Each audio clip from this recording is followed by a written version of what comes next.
Order, please.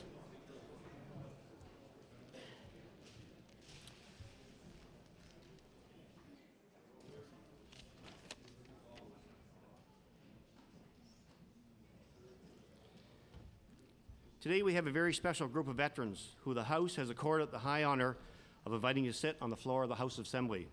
I would now ask the Sergeant-at-Arms to admit these veterans to their chairs. Members, please rise.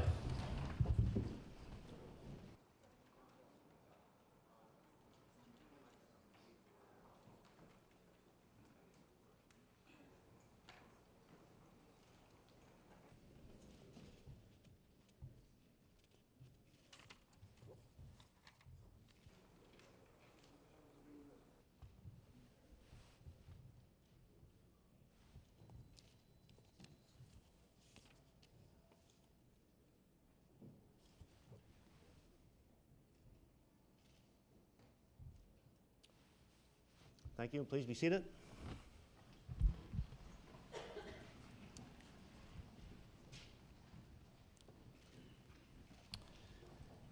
This year marks the 60th anniversary of the historic D-Day landings and the Battle of Normandy, which led to the end of the Second World War. Canada, as a nation, owes an overwhelming debt of gratitude to the men and women who served and continue to serve their country in times of war, military conflict, and peace. Commemorative events honoring our D-Day and Normandy veterans will be held across Canada and in France leading up to and on June 6, 2004. It is indeed a privilege for the members of the legislature to welcome some of the Nova Scotia's D-Day and Battle of Normandy veterans here today. We have extended to our veterans the rare honor of having them seated on the floor of the House during a session of the legislature as a measure of our highest respect and deepest gratitude for their bravery and sacrifice. No one in the history of this House has been allowed the privilege of sitting on the floor of the legislature during a session. This is indeed a momentous occasion. I'm now very pleased to recognize the veterans seated with us on the floor. Mr. George Borgel, Mr. Stanley Duca, Mr. Jack Armitage, Mr. John Lipton, Mr. Roy Rushton, Mr. Roderick Russell, and Mr. Vernon Westhaver.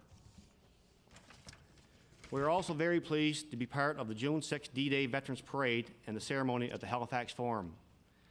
I would like to extend a personal invitation to the veterans to attend a special veterans reception, which Premier Ham will be hosting on June 6 at the Halifax Forum Banquet Facility following the economical ceremony. I would also like to advise the members and our visitors and guests that a signature book commemorating the 60th anniversary of D-Day and the Battle of Normandy is presently set up in the Hollis Street foyer. It will remain in the foyer for public signature until June 4th. The protocol office will also send electronic pages of the book to the members for distribution in their constituencies. I would now call upon the Premier to introduce a resolution in recognition of the 60th anniversary of D-Day and the Battle of Normandy. The Honourable Premier. Mr. Speaker, members of the legislature, honored veterans, I hereby give notice on a future day I shall move the adoption of the following resolution. Whereas on June the 6th, 1944, 14,000 Canadians landed on the beaches of Normandy to assist in the Allied invasion. Whereas after months of intense fighting, the Allied victory in Normandy resulted in the liberation of France, which ultimately brought about the liberation of Europe. Whereas by the end of the Normandy campaign, Canadian casualties totaled more than 18,000, including more than 5,000 dead. Therefore, be it resolved that today, as we near the 60th anniversary of D-Day and the Battle of Normandy, we honor all those who fought in this campaign, a worthy cause won at a great price, and we promise to ensure that the sacrifices made to preserve our freedom are never forgotten. Mr. Speaker, I request waiver of notice. Request for waiver, is it agreed? Agreed. All those in favor say aye. Aye. Counterminded, nay. Motion is carried.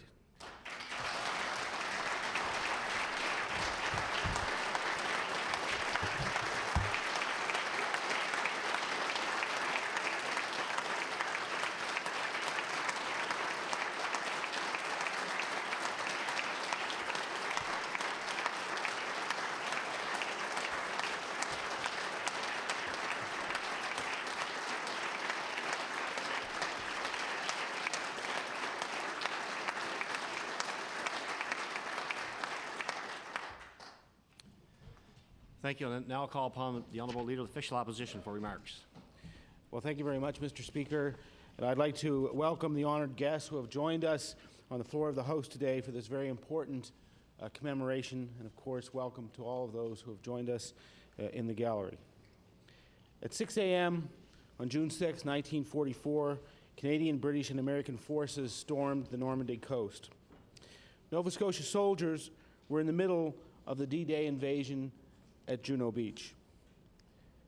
By 8 a.m. that morning, the German defenses at Juno Beach were broken and a Canadian beachhead was established.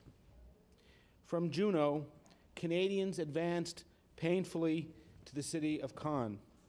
Mr. Speaker, I've been to Caen, and what struck me was the markers that show day by day the advance of the Canadian forces. And what was amazed to me was how close those markers were together and how hard Canadians fought for such small amount of distance. The Canadian contribution to the war effort and the losses we suffered were so significant that there is a monument to Canadians, the Juno Beach Centre in Courcelles-sur-Mer. My father's name is there at that centre at Juno Beach. D-Day is remembered as the beginning of the end of the war in Europe. It is also remembered for the large number of casualties and for the high price of this first foothold in occupied France. Today, we remember and pay tribute to the many Canadian soldiers who made the ultimate sacrifice in the Battle of Normandy in order to secure peace and freedom for us all. As they headed into battle on that June morning in 1944, American soldiers were told, "The eyes of the world are upon you." Reports are, Mr. Speaker, that the Canadian troops were told, "Off you go to do your stuff."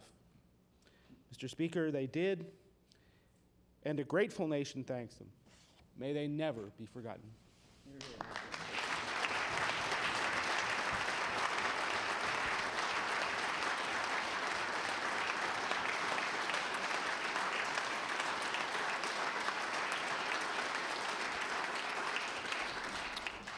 Thank you. And now recognize the Honourable Leader of the Liberal Party.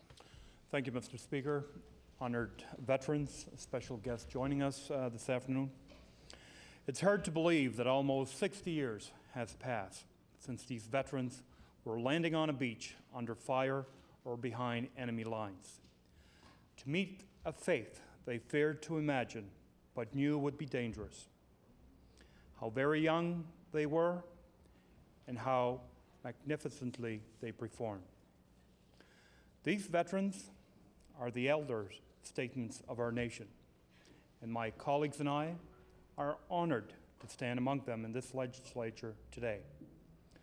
Through their service, we are fortunate to uphold the same values these veterans fought to defend so many years ago. On June 6, 1944, and during the issuing of Normandy campaign, you made history, for truly D-Day was the beginning of the end for the enemy in Europe. To the veterans with us today, we say thank you. The cost of victory was very high. Too many good people perish in the cost of freedom. It was a worthy cause, one at a steep price. And come this June, we will once again salute their sacrifice. Thank you, Mr. Speaker.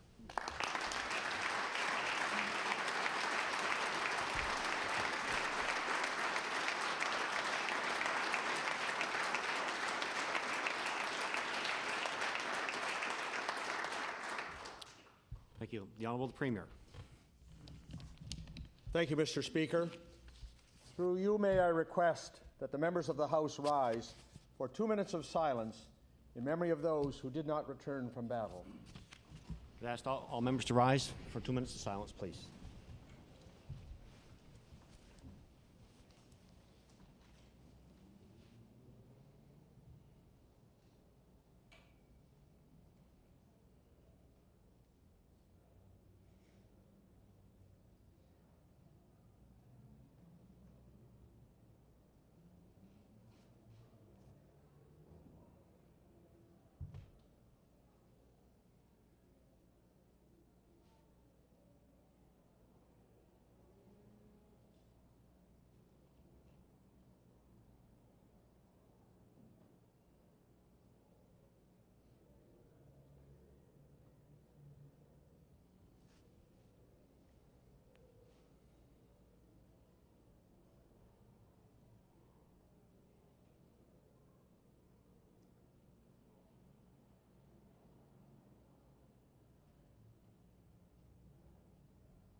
Thank you. Please be seated.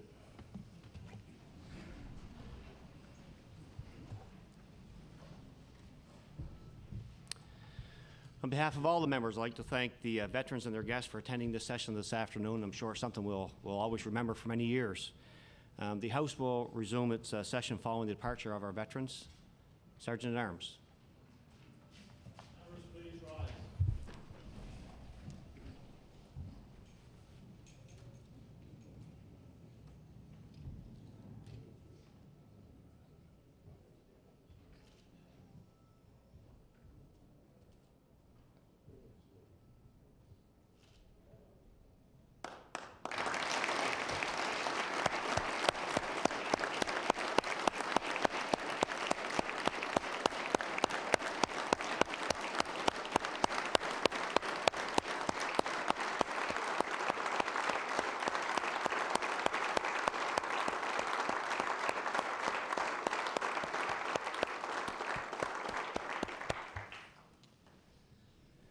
Thank you. Please be seated.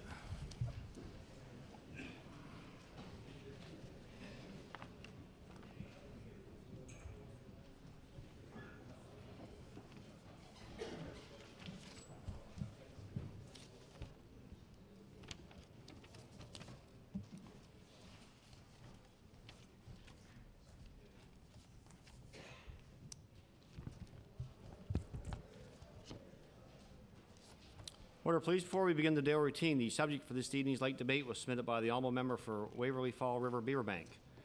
Be it resolved that MLAs in this House Assembly understand the significant economic spin-offs offered by the use of off-road vehicles across Nova Scotia.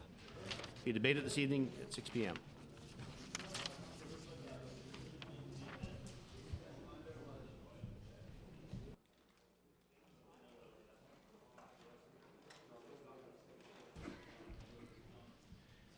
The honourable member for Glace Bay on introduction.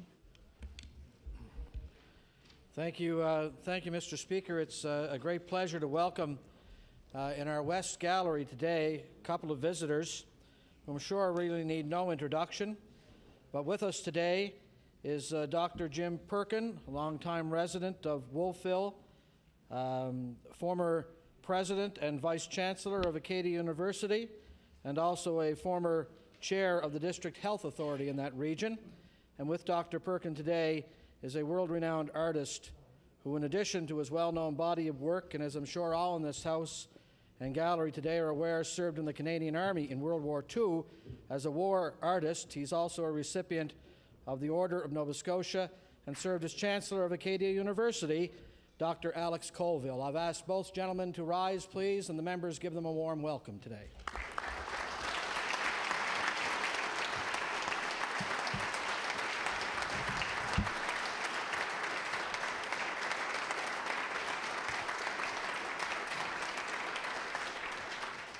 Welcome our special guest to the gallery today, the honourable member for Annapolis on introduction. Thank you, Mr. Speaker. I want to draw the members' attention to the West Gallery. I'm pleased to introduce 7 students from Bridgetown Regional High School who are on the part of the debating club, and they're accompanied by their teacher, Mary Ann McNeil, who happens to be my sister-in-law. So I would ask all members to be on their best behavior today during question period, and I would ask them to give them a warm welcome.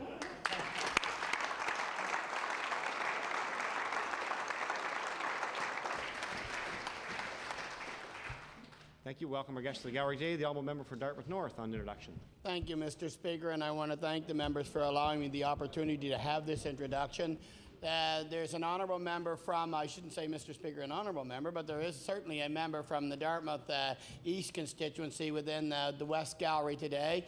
That member from Dartmouth East is here watching the proceedings of the Legislative Assembly and certainly has special interest around home care delivery, self-managed attended care, and so on. So he will certainly be watching the proceedings and taking in the close debating discussions around community services as he has done with the Department of Health.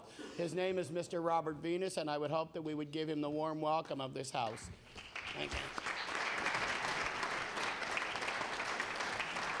Welcome, Mr. Venus, to the gallery today. Hope he enjoys the proceedings. The honourable member for Halifax Needham on introduction. Thank you very much, Mr. Speaker. Mr. Speaker, I'd like to draw the attention of members of the House to a guest we have today in our West Gallery. from my constituency who will be well known to people here. He was inducted into the Nova Scotia Sports Hall of Fame this year. He has a very distinguished career in boxing and has recently written a book. I think it's called The Will to Win, which is a very inspiring book, and I've provided a copy for our legislative library, and I'd like to introduce Ricky Anderson to members of the House and ask him to stand.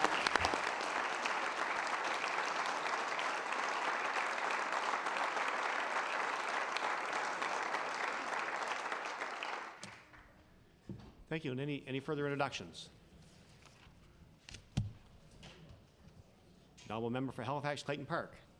Time for introductions. Yes, thank you. I'd like to introduce in the West Gallery again members that are here from the Mainland North Drug Awareness Committee, and they have sponsored an anti-smoking contest, poster contest for grade 6 students. So we have the grade 6 students who are winners, their parents, teachers, and principals from the schools, the 8 schools that were involved in Mainland North, and the students come from the ridings of Clayton Park, Fairview, and also Timberley Prospect. So I'd like them to rise if we could, and we'll give them a warm welcome. Thank you.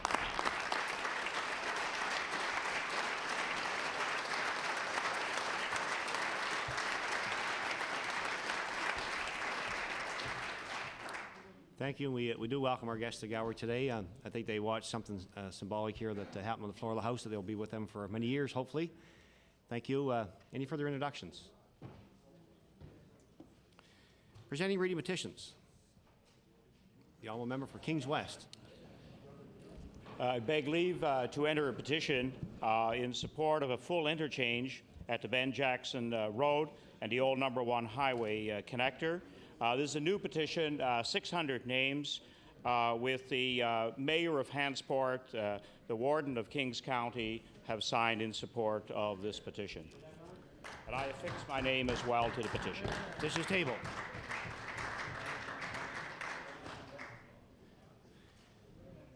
Presenting reports of committees. Tabling reports, regulations, and other papers. Statements by ministers. Government notice of motion. The Honourable Minister of Tourism and Culture. Mr. Speaker, I hereby give notice on a future day I shall move the adoption of the following resolution. Whereas tobacco is the #1 cause of preventable illness and death in Nova Scotia, and whereas the Office of Health Promotion's comprehensive tobacco control strategy has seen the overall smoking rate in Nova Scotia drop by 5% and youth smoking has dropped by 13%. Whereas youth are the key to this province's future, and stopping youth from smoking and preventing them from taking up the habit will help to create a healthy Nova Scotia. Therefore, be it resolved that the members of this House applaud the volunteers of the Mainland North Local Committee on Drug Awareness for organizing an anti-poster contest, and congratulate the participants, who are all winners in light of their increased awareness of the dangers of tobacco. And Mr. Speaker, I ask for waiver of notice, passage without debate. Request for waivers is agreed. All those in favour say aye. Contrary-minded, nay. Motion is carried. The Honourable Minister of Tourism and Culture on an introduction. Might I also just mention, Mr. Speaker, that a member of our legislature, the member from Halifax Clayton Park, is also a member of that committee, and perhaps others here, but I did want to point that out to the House, Mr. It was already introduced to the Thank members, you. so.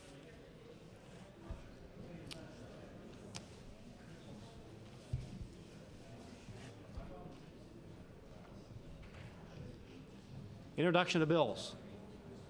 The Honourable Minister of Service, Nova Scotia and Municipal Relations. Mr. Speaker, I beg leave to introduce a bill entitled An Act to amend Chapter 18 of the Acts of 1998, the Municipal Government Act, Chapter 300 of the Revised Statutes 1989, the Municipal Elections Act, and Chapter 302, the Revised Statutes 1989, the Municipal Grants Act.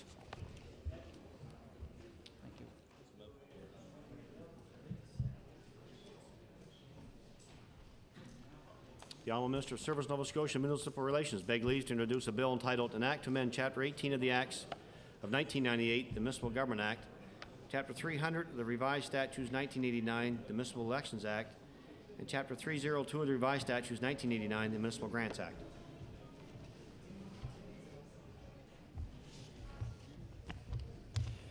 Bill number 70, an act to amend Chapter 18 of the Acts of 1998, the Municipal Government Act, Chapter 300 of the Revised Statutes 1989, the Municipal Elections Act, and Chapter 302 of the Revised Statutes 1989, the Municipal Grants Act.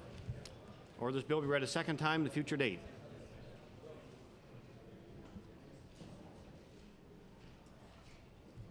Notice of motion. The Honorable Leader of the Official Opposition. Thank you, Mr. Speaker. Hereby give notice that on a future day I shall move the adoption of the following resolution. Whereas on April 25th, the Windsor-based Kings Edgehill boys rugby team won the prestigious Canadian Association of Independent Schools Championship in Oakville, Ontario, beating out two-time defending champion St. Andrew's College of Aurora, Ontario. And whereas the team was undefeated throughout the tournament, blocking out powerful perennial Ontario power teams with scores of 4-0, 16-6, and 19-0. And whereas hailing from tiny Mooseland, Eastern Shore, Dale Prest is co-captain of the team that has been elected and has also been elected head boy by students and staff and will give the valedictory address in June. Therefore, be it resolved that members of the Legislative Assembly congratulate the Kings Edgehill boys rugby team co-captains Dale Prest, Jordan Weens, Brandon Bolivar, and coach Rod McDonald on winning the Canadian Association of Independent Schools Rugby Championship in April, and wish them success in future endeavors. Mr. Speaker, I would request waiver and passage without debate. Agreed. All those in favor say aye. Counterminded nay. Motion is carried. The Honourable Member for Halifax Clayton Park. Yes, Mr. Speaker, I hereby give notice that on a future day I shall move the adoption of the following resolution. Whereas the Mainland North Committee on Drug Awareness recently sponsored its annual anti-smoking poster contest intended to encourage students to think about reasons not to smoke. And whereas students from Burton Ettinger, Brookside Junior High, Duke Danville, Fairview Heights Elementary, Grosvenor Wentworth Park, Park West Rockingham, and Springvale schools participated in the smoking awareness contest. And whereas the first place winners for each school were Andrew Williamson, Spencer Scott, Luke Hackbard, Kaylin Dean, Kelsey Black, Emma Delory, Christopher Fotopoulos, and Jennifer Fitzpatrick, therefore be it resolved that the members of the House join me in congratulating all winners of the Mainland North Anti-Smoking Poster Contest and all students who participated in this worthy competition to spread the message against smoking. Mr. Speaker, I ask for waiver of notice and passage without debate. Question for waiver, is it agreed? All those in favor say aye. Counterminded nay. Motion is carried. The Honourable Minister of Tourism and Culture. Mr. Speaker, I hereby give notice that on a future day I shall move the adoption of the following resolution. Whereas security charges for air travelers in Canada are still 3 times higher than in the United States. Whereas these security charges are one of the primary issues of concern for the Provincial and Territorial Tourism Ministers Forum. And whereas these security charges place Nova Scotia, and indeed all of Canada, in a competitive disadvantage as a tourism destination.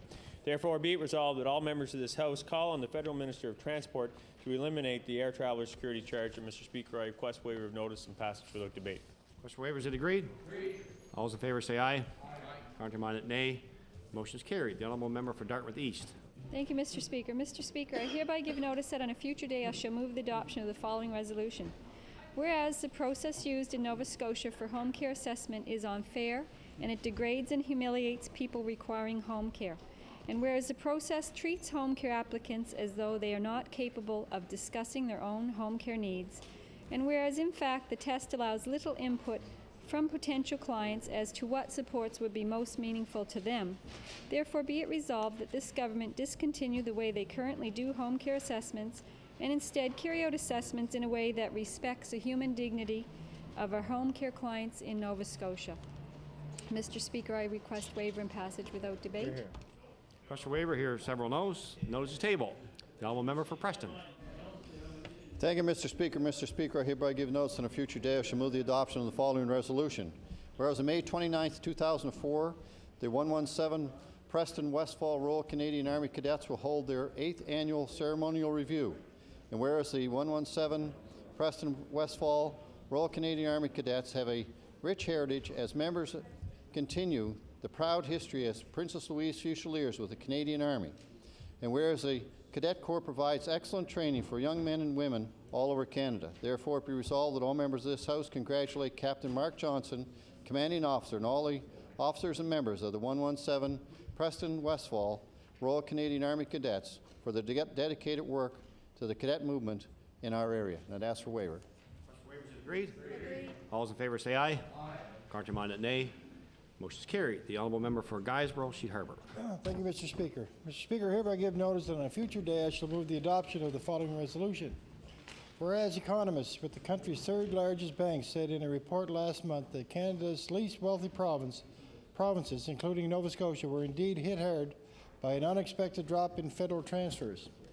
And whereas economist Derek Burlington and Mimi Curtis Irving described February's 32% drop in equalization as stunning and unexpected.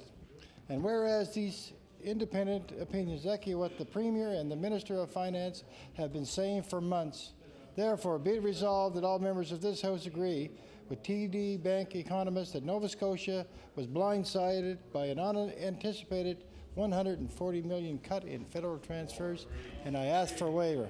Request for waiver. Hearing no. Notice is tabled. The honourable member for Pictou West.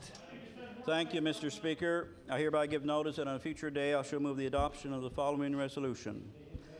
Whereas Roy Rushton of Tanner Hill, Pictou County, proudly served his country during the Second World War with the 1st Canadian Parachute Battalion and later served in the Korean War.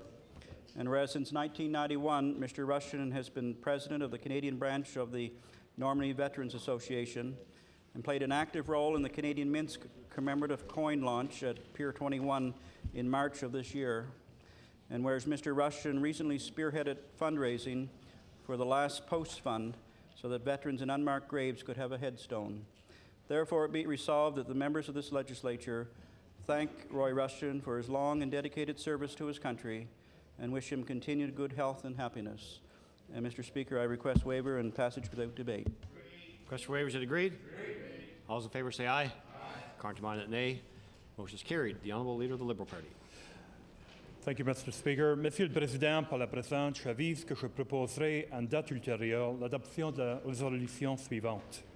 Attendu que l'Université Sainte-Anne vient de décerner un doctorat honorifique à Mme Anne-Marie Comeau, attendu que Mme Comeau est reconnue à la Baie-Sainte-Marie et à l'étranger pour son talent et son dévouement dans le domaine artistique auprès de la jeunesse, et attendu que Mme Comeau est la fondatrice de la troupe de danse bien connue, la Baie en Joie, qu'il soit résolu que cette Assemblée exprime ses félicitations et meilleurs vœux à Mme Anne-Marie Comeau. Et Monsieur le Président, je propose l'adoption de cette résolution sans préavis et sans débat. Mr. Speaker, I hereby give notice that on a future day I shall move the adoption of the following resolution. Whereas Université Sainte-Anne has awarded an honorary doctorate degree to Anne-Marie Comeau from Sonyville, and whereas Anne-Marie Comeau is known for her artistic talents and her dedication to the young people in her community, and whereas Anne-Marie Comeau is the founder of the dance troupe La Baie en Joie and continues, as she has done for many years, as artistic director and dance instructor. Therefore, it be resolved that this Assembly offers congratulations and best wishes to Anne-Marie Comeau. And Mr. Speaker, I would ask for waiver, please. Question for waiver is agreed. All those in favour say aye. Contraminded, nay. Motion is carried. Now, member for Cape Breton Nova. Thank you, Mr. Speaker. Mr. Speaker, I hereby give notice that on a future day I shall move the adoption of the following resolution. Whereas on September the 11th, 1927, First United Church was established by the union of George Street United and the Falmouth Street United Churches on Whitney Avenue in Sydney. And whereas First United held its 77th anniversary service on May 2nd, 2004, with the Reverend Wills Henderson as the anniversary preacher at the morning service. And whereas the guest speaker at the evening service was Keith Burton, music director and creator of God Sent Teen Choir, who performed at the service along with the junior and senior choirs and the junior and senior orchestras. Therefore, be it resolved that the Legislative Assembly of Nova Scotia congratulate the Reverend Doug Pillsworth and the First United Church for their 77 years of dedicated ministerial services to the community. Mr. Speaker, I seek passage and waiver and passage without debate. Question for waiver is agreed. All those in favour say aye. Contraminded, nay. Motion is carried. The honourable member for Cape Breton West. Thank you, Mr. Speaker. Mr. Speaker, I hereby give notice that on a future day I shall move the adoption of the following resolution. Whereas in the Cape Breton Victoria District School Board, it is estimated that more than 2,200 students a day attend class without having breakfast. And whereas yesterday, the Halifax Regional School Board officials confirmed that more than 3,000 students per day attend classes in their district board without having breakfast. And whereas these figures signal an increase in the number of hungry children attending Nova Scotia schools, therefore be it resolved that the Minister of Education and the Minister of Community Services take proactive measures to address the issue of hungry children attending school in Nova Scotia. And I would ask for waiver of notice and passage without debate. Request waiver, is it agreed? Here no. Notice is tabled. The honourable member for Kings North. Mr. Speaker, I hereby give notice that on a future day I shall move the adoption of the following resolution. Whereas it's not too often that you go to answer the telephone and find producers from the Regis and Kelly show on the other end of the line, and where such was the case for Auburn resident Alison Mahar, who was one of 10,000 letter writers to the show in February, expressing her appreciation and love for her adopted mother, Mary Norman. And whereas the call to Alison was to inform her that Mary would be on the show this Friday at 10 a.m. from Auburn, but that she'd also want a $50,000 renovation of her kitchen, which includes new flooring, appliances, and windows. Therefore, be it resolved that the MLAs congratulate Alison Mahar for putting pen to paper and expressing her true feelings about her adopted mother. I request waiver. I'll agree to this. Request for waiver, is it agreed? All those in favor say aye. Contrary-minded, nay. Motion is carried. The member for Annapolis. Thank you, Mr. Speaker. I hereby give notice that on a future day I shall move the adoption of the following resolution. Whereas on April 17th and 18th, 2004, the Tier 2, 18 and under Women's Volleyball Provincial Championships were held in Halifax, and whereas the Annapolis Garrison volleyball team represented their town with great team spirit, determination, and sportsmanship, and whereas the Annapolis Garrison volleyball team were victorious in their quest for the title, therefore be it resolved that all members of this House congratulate Emily Petley-Jones and all members of the Annapolis Garrison volleyball team on the provincial championship victory. Mr. Speaker, I ask for waiver and passage without debate. Request for waiver, is it agreed? All those in favor say aye. Contrary-minded, nay. Motion is carried. The honourable member for Colchester, Musquodoboit Valley. Thank you, Mr. Speaker. I hereby give notice that on a future day I shall move the adoption of the following resolution. Whereas the South Shore Wildlife Association invested $300 late last fall in creating a white elephant in hopes of putting another white elephant out of its misery, and whereas the white elephant banner was being sent to gun clubs across Nova Scotia to bring attention to the $2 billion white elephant, or better known as the Federal Gun Registry, and whereas the South Shore Wildlife Association toyed with many ideas before deciding upon an outdoor vinyl banner depicting a white elephant as the long gun registry munching on tax dollars with political fertilizer streaming from the other end, therefore be it resolved that MLAs applaud the efforts of the South Shore Wildlife Association in their persistence to have the Martin government understand what a colossal waste of tax dollars the Federal Gun Registry truly is. And Mr. Speaker, I must ask for waiver of notice. Request for waiver, here no. Notice is tabled. The honourable member for Glace Bay. Mr. Speaker, I hereby give notice that on a future day I shall move the adoption of the following resolution. Whereas for many of our youth, school athletic programs are a source of friendship and pride, and whereas Bridgeport School in Glace Bay recently won the Cape Breton Junior High C basketball championship. Whereas to meet this goal, both athletes and coach Murdoch McLean worked tremendously hard and brought a great deal of pride to their community. Therefore, be it resolved, members of this House congratulate Bridgeport School in Glace Bay for their first place finish at the Cape Breton Junior High C basketball championships. Mr. Speaker, I ask for waiver of notice and passage without debate. Question for waiver, is it agreed? All those in favor say aye. Contrary-minded, nay. Motion is carried. The honourable member for Dartmouth South Portland Valley on the introduction. Yes. Thank you, Mr. Speaker. It gives me great pleasure to introduce in the West Gallery a resident and volunteer from Dartmouth South Portland Valley, Helen Fleet. Please welcome her. Certainly welcome Ms. Fleet to the gallery today. The honourable member for Glace Bay on the introduction. Thank you, Mr. Speaker. It's a great deal of pleasure to introduce a resident of Glace Bay, who is also a university student at Acadia, am I correct? Acadia University. Mr. Kirk O'Connell, who's also a very hard campaign worker in the Glace Bay area. And I'd ask everyone to welcome Mr. O'Connell to the House today, please.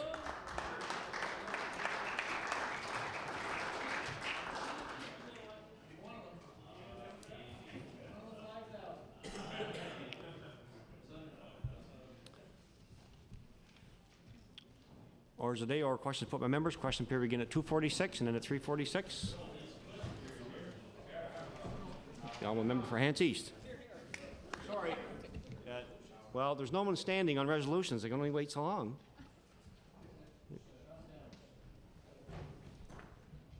We're already into question period.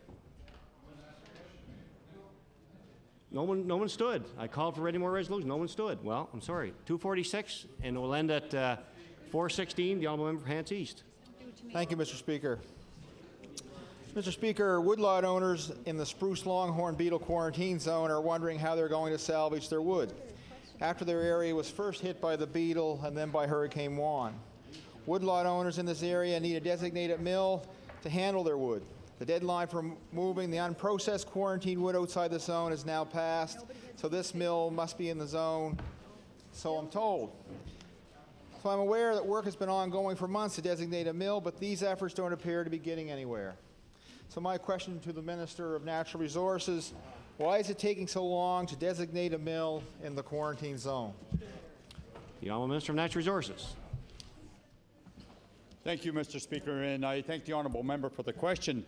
That is a good question, and we have been trying to deal with the federal government and the CFIA onto this issue, and it just goes around and around and around. But we are working. There is a working group that's working on this situation, and the honourable member opposite has asked for a meeting with myself and the federal agency and the mayor of HRM, and I've agreed to that meeting, and we are trying to orchestrate having that meeting, so maybe it will shed some new light onto the situation. The honourable member for Hants East on your first supplementary. Thank you, Mr. Speaker, and the minister's knocking off my questions before I get to them. Mr. Speaker, the minister would be aware, or at least I hope he's aware, that downed wood after the hurricane is not going to last forever. So we have a limited window not only to get this wood processed just because it's been uprooted by the hurricane, but also in the particular case of this wood, it's because it's been infested with the longhorn beetle. So I want to ask the minister, he's already indicated my request for a meeting, so I'd like a timeline. Can the minister tell me if that meeting could occur next week? The Honourable Minister of Natural Resources. Thank you, Mr. Speaker, and through you to the honourable member. This member would have the meeting today if he could have the meeting. It's the other members that have to come on side. I cannot dictate what the mayor of HRM will do or the member from CFIA, but I will tell him that I will do everything in my power to have the meeting next week. The honourable member for Hants East on your final supplementary. Well, I thank the minister for that, Mr. Speaker, and the minister, I think, is aware, I thought I tried to indicate to him some time ago. I received a response from Mayor Kelly months ago on this issue. He was glad to meet. CFIA contacted me after my request. They said they would be glad to meet. The only person who initially responded and said they weren't interested in meeting was the minister, which he retracted and said yes, he'd be glad to meet. So I think as far as the other stakeholders are concerned, they're more than happy to meet. So considering that, can the minister assure me of a meeting next week? Honourable Minister of Natural Resources. Thank you, Mr. Speaker. And again, Mr. Speaker, I will do everything in my powers to have that meeting next week. I'll have it this week if I possibly can have it.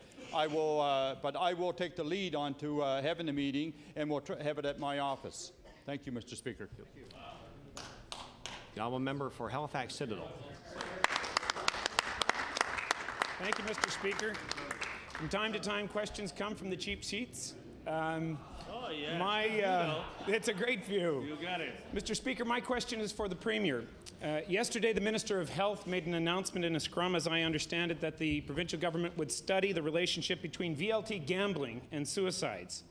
5 years ago, the Premier had the insight to implement a bill, Bill number 17, that put a moratorium on the number of VLTs in use in Nova Scotia. However, 5 years later, this continues to be a serious problem. Thousands of individuals and thousands of families are still having their lives ruined here and now in Nova Scotia. 5 years later, Nova Scotians are looking for action. They're looking for leadership. My question for the Premier, isn't the time for talk over, and isn't it time for action? The Honourable the Premier. Thank you, Mr. Speaker. Yes, it is a serious problem. It is a time for action. I remember very clearly introducing it to the House and watching it pass through the House, the moratorium on the number of VLTs in the province, which limits the number outside of the reserves to 3,234. And that number is being adhered to by this government as it was by the past government. And there were some commitments made to the Aboriginal communities in Nova Scotia relative to VLTs on their lands. And as a result of those agreements or commitments, the legislation that we passed at that time did not include those communities.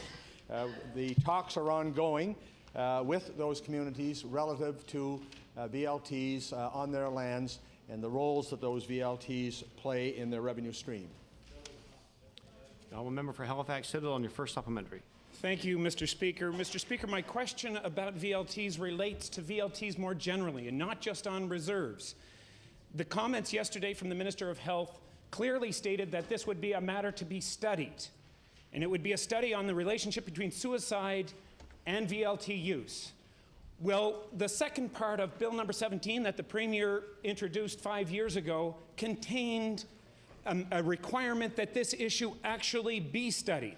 And it was studied. It was studied by the Community Services Committee of this House. This government asked for the social effects of VLT use to be studied, and they received answers in a comprehensive report that spoke about wider issues than just suicide. They spoke about non-problem versus problem players, impacts on individuals, impacts on families, on communities, economic impacts. My question for the Premier, would he agree in the circumstances that action would involve ensuring that a plebiscite is put before the people of Nova Scotia to ensure that once and for all we look at phasing out the use of VLTs in the province of Nova Scotia? The Honourable the Premier. Thank you very much, Mr. Speaker. The question would seem to imply that somehow the government's action has created the gambling situation in Nova Scotia. What originally happened is that the government of Nova Scotia, not our government, made the decision that rather than have gray machines in the province, that we would have government-regulated gambling. And I support that decision of the previous government. Now, the question does have significant relevance because it is imperative that as the regulator of gambling, that the government must do it in a responsible way and do the things that the member opposite has suggested. And yes, the government is going forward with that kind of approach. The Honourable Member for Halifax Citadel on your final supplementary. Mr. Speaker, the time for action is now. The Premier's own report from 5 years ago clearly signaled that 1% of the adult population in the province of Nova Scotia pour over, in today's dollars, $60 million a year into these machines. That's 1% over $60 million instead of food, clothing, and shelter. And the straightforward question is whether or not this government will agree to put before Nova Scotians, as they did on Sunday shopping, a plebiscite on phasing out the use of VLTs. The Honourable Premier. Thank you very much, Mr. Speaker, and I'm glad that the member opposite sees the value in the plebiscite and Sunday shopping. Thank you for acknowledging that. What I can say to the member is that the government is taking all of this extremely seriously. We all know firsthand some of the tragedies that are being created in our province with gambling. However, we will have gambling in the province. What my view is, and the view of many Nova Scotians is, that we must regulate gambling. Government has a responsibility. Gambling will not go away if, in fact, government decides to get out of the business. The government will remain in the business of being the regulator, but it will be a responsible regulator. The Honourable Leader of the Official Opposition. Thank you, Mr. Speaker. My question is for the Minister of Labour. The Minister has recently learned that this province's pension benefit rules include the grow-in benefit for workers whose pension plan is wound down, usually because of a significant workplace shutdown. The rule applies to about 1,400 pension plans, almost all of them in the private sector. The Minister also knows that his government recently made a significant change in the pension benefit policy without issuing a news release, without mentioning it to the House. Last night, the government said that this policy changed at the request of 2 of the 1,400 pension plans in question. So my question for the Minister of Labour is this: will the Minister tell Nova Scotians what step he took to inform and consult the roughly 1,398 other pension plans and their participants about the government's new policy? Good question. Honourable Minister of Environment and Labour. Mr. Speaker, thank you for the question. Certainly a good question. We would like to say that the amendment that has come forward has been part of the model law package, and it moves us forward in that direction. There's certainly been ongoing discussions with the Superintendent of Pensions over the last number of years. It hasn't been something that has accumulated in the short term. It's been something that's going on for a long time now, with a lot of consultation with a lot of different individuals and groups, and that's the reason that the amendment was brought forward. The Honourable Leader of the Official Opposition on your first supplementary. Mr. Speaker, the importance of the grow-in benefit should be very well known to this government.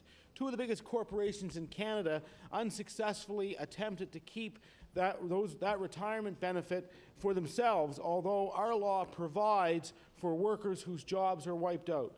Imperial Oil and Hawker Siddeley both took their cases to the Court of Appeal and both lost, Mr. Speaker. The documents filed in the Imperial Oil case show that a worker with 25 years of service who was 47 years old when Ultramar was shut down had his RRSP increased from $22,000 to $68,000 thanks to the grow-in benefit. My question is this: why didn't the Minister explain the government's decision to target a benefit that comes into play only when people lose their jobs? And why didn't they explain the significance of this change? The Honourable Minister of Environment and Labour.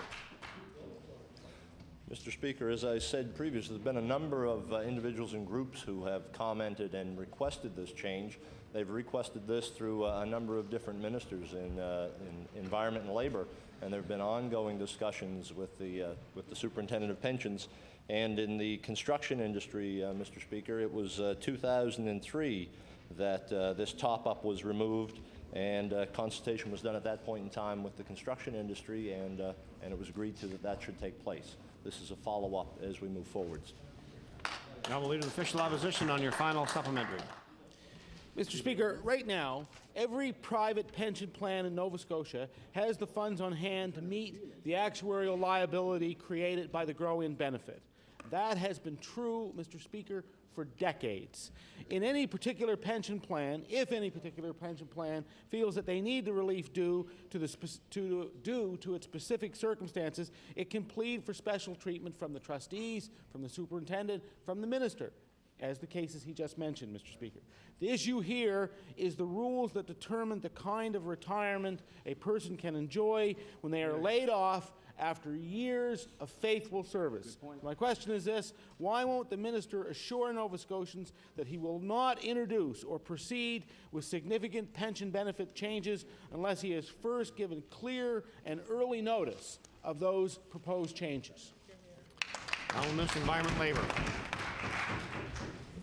Mr. Speaker, it may be worthwhile to mention some of the, or go over some of the correspondence that's taken place with the department. We certainly have something from HRM that was looking to have this amendment brought forward, and that was dated February the 7th on 2003, and I certainly would make these available, for tabling. As we go through, we also have something from the it's the Municipal Association of Police Personnel endorsing that request. There's also something here from the Nova Scotia Federation of Labor And I'll quote from this one: "The inclusion of costs that are unnecessary only exacerbate the funding problem pension plans are facing and places financial obligations on members that, in our view, are neither justified nor reasonable. The elimination of the grow-in in the calculation of liabilities on a solvency basis would decrease the total solvency liabilities and bring them closer to the going concern liabilities." That one is signed by Rick Clark, Mr. Speaker. And there's also one from the UNSM. Order, please. Order, please. Yes, I'll remember to table those documents, please, that he read from. Thank you. The honourable member for Halifax Citadel. Thank you, Mr. Speaker. My question's for the Premier. Last week, the Premier attended an announcement with respect to health promotion, and he will recall that a great deal of emphasis was placed in that announcement on addictions counseling and prevention for tobacco use, alcohol use, and gambling. 5 years ago, the Premier was a person of action. He introduced a bill that addressed some of the problems of VLTs, but obviously 5 years later, we continue to have a devastating problem in Nova Scotia. 6,400 people, all with families, are suffering the devastating effects of VLT gambling. We received today in the first line of questioning only a vague promise. My question for the Premier is whether or not he will table before this House an action plan to reduce VLT addictions for problem gamblers. Premier. Thank you very much, Mr. Speaker. The government can look back at some of the initiatives that it has undertaken already. We made changes in the machines. We have put forward various programs and initiatives that deal with the issue of problem gambling. And the member opposite brings something that is very, very important to the floor of the House. And the government will be in a position to deal with his request for an action plan in the not too distant future. We are working on the issue as we have been for the last number of years. Now, member for Halifax Citadel on your first supplementary. Thank you, Mr. Premier. Mr. Speaker, Mr. Premier, if I could suggest anything for a first step, it would be to take the bill exchangers out of those VLT machines, the bill exchangers out of them. I'd like to refer you to Public Accounts Volume 2, page 286. This is a copy of the audited statements from the Auditor General for the Nova Scotia Gaming Foundation, and I'd like to give the Premier an opportunity to view what's on page 286, Mr. Speaker. On page 286, it indicates what the current assets and liabilities are for the Gaming Foundation, which is the organization responsible for ensuring that we address the problem of gambling.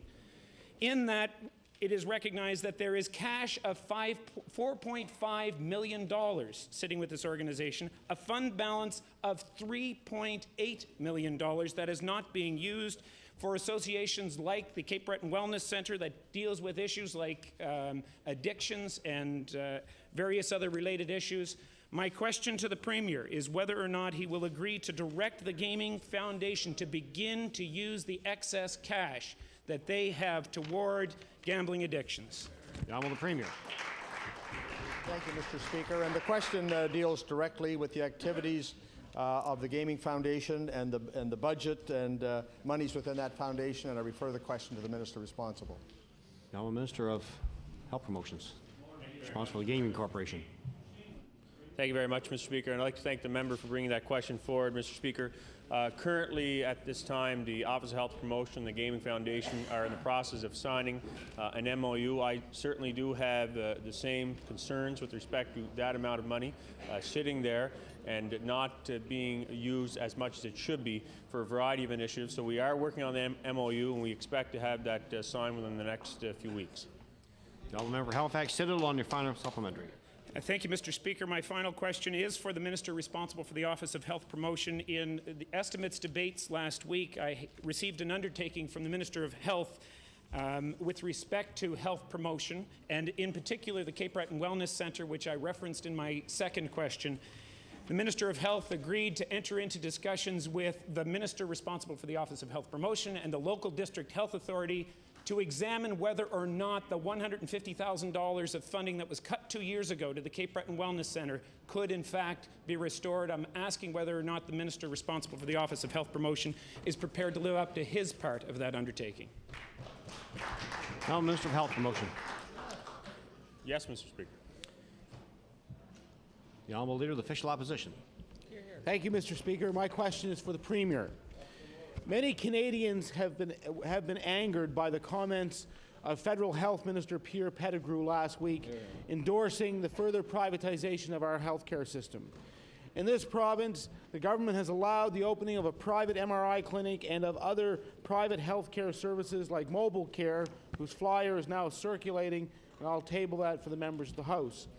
Despite allowing the private clinic to operate, nowhere does the Ham government make an unequivocal public commitment to stop further privatizing healthcare. So, Mr. Speaker, I'd like to ask the Premier, is your government actively considering further privatization of government services, including the healthcare system?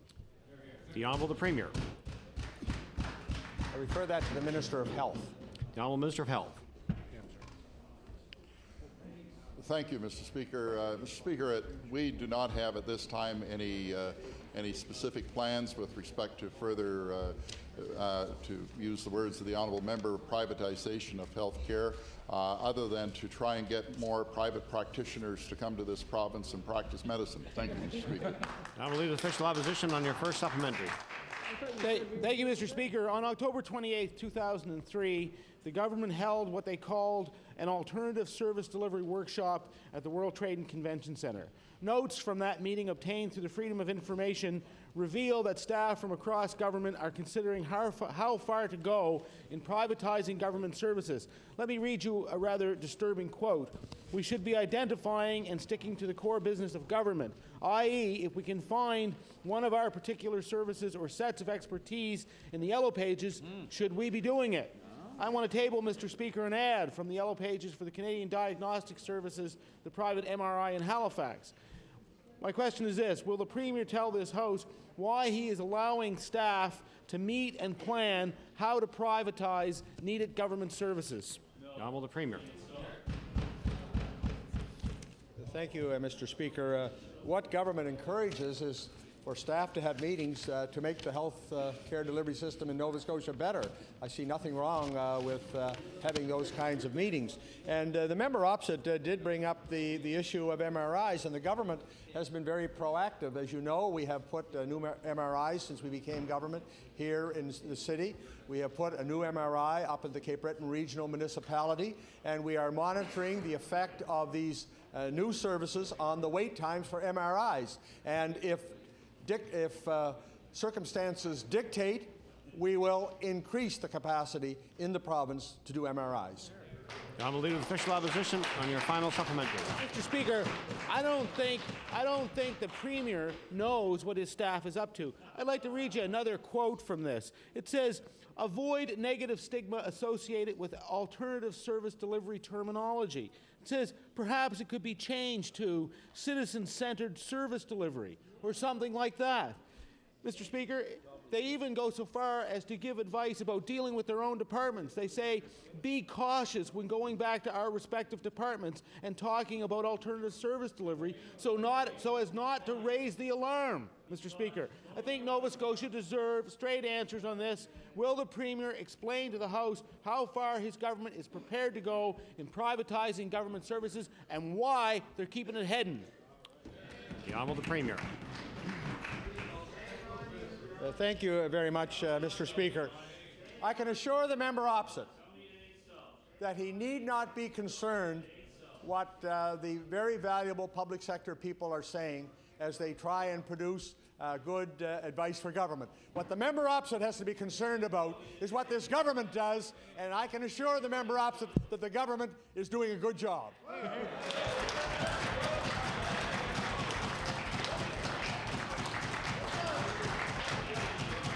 The honourable member for Glace Bay. Mr. Speaker, my question is for the Minister of Health.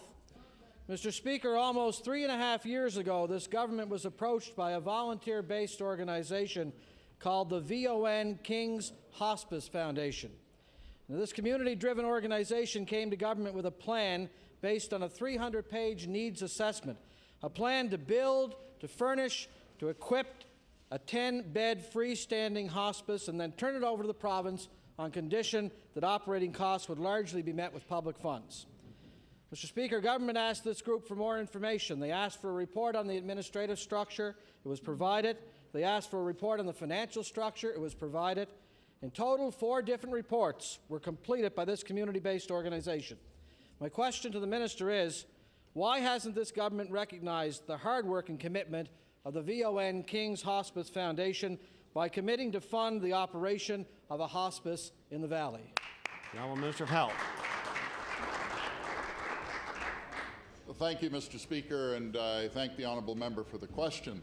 Mr. Speaker, we indeed, and since I became health minister, have met with the individuals, or some of the individuals involved in this proposal, and the people certainly recognize the great deal of work that has gone on within the community with respect to the proposal. The honourable member put his finger on the key question relative to the operation of the facility, and that is the ongoing funding. And that is a service that would be an integral part of the services provided by the District Health Authority.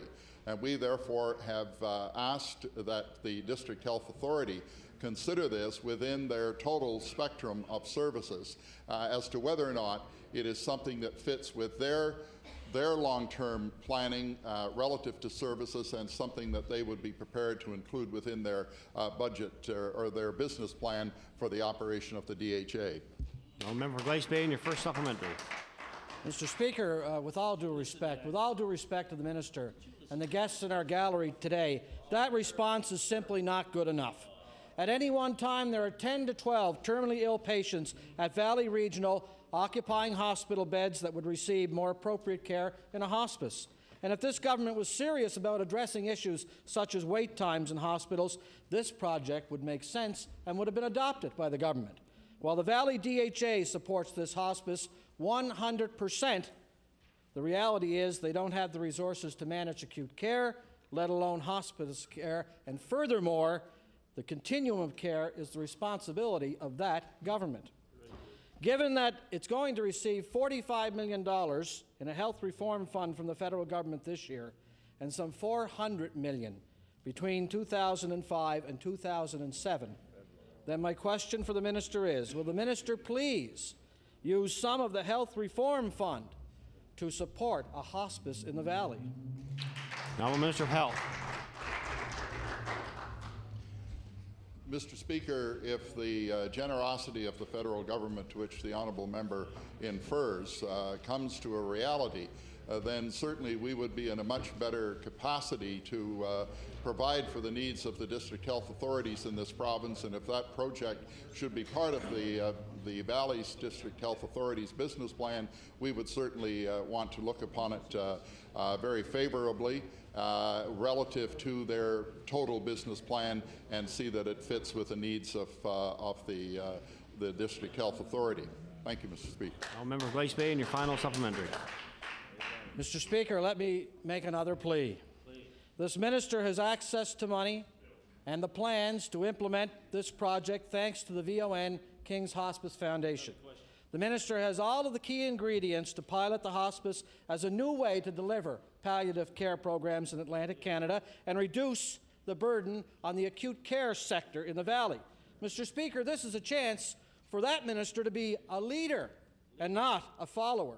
So my question, Mr. Speaker, is why won't the minister take a lead Atlantic Canadian role by funding the hospice in the Valley, which will reduce the burden on acute care services and provide a better quality of health care for patients and their families in the Valley? Now, Minister of Health. Mr. Speaker, the Premier has indicated a desire to assist me in the response to this question. The Honourable Premier.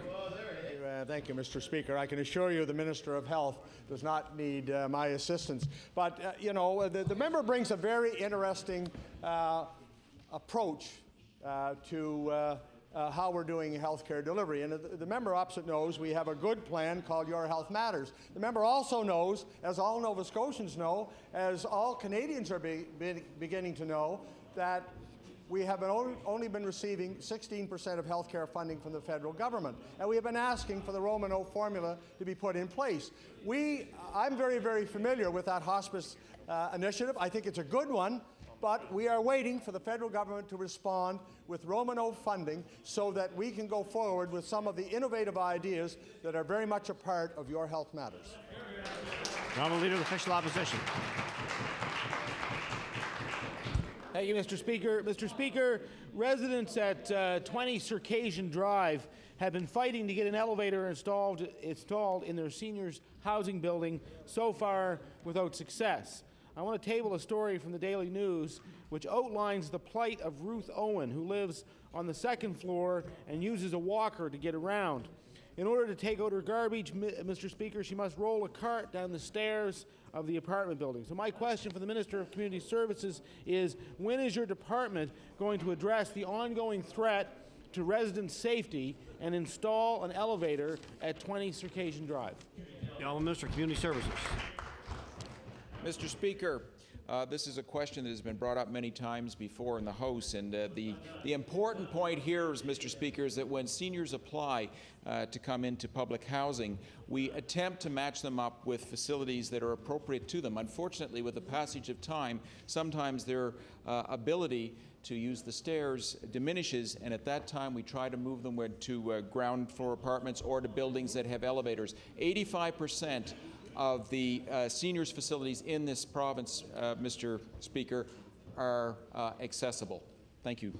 And I will lead the official opposition on your first supplementary. Well, Mr. Speaker, recently a resident of the second floor fell and injured her foot. She was afraid to call an ambulance because of the high fees.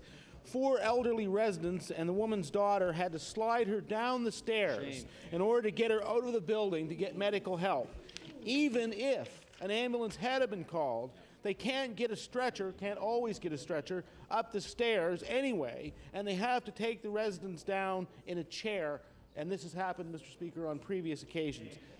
Mr. Speaker, I point out to the Minister, an elevator or a lift would cost about $125,000, and I'd like to ask him, wouldn't that be a good investment if it prevents serious injury from happening to residents? Honourable Minister of Community Services. Mr. Speaker, I thank the member opposite for his question.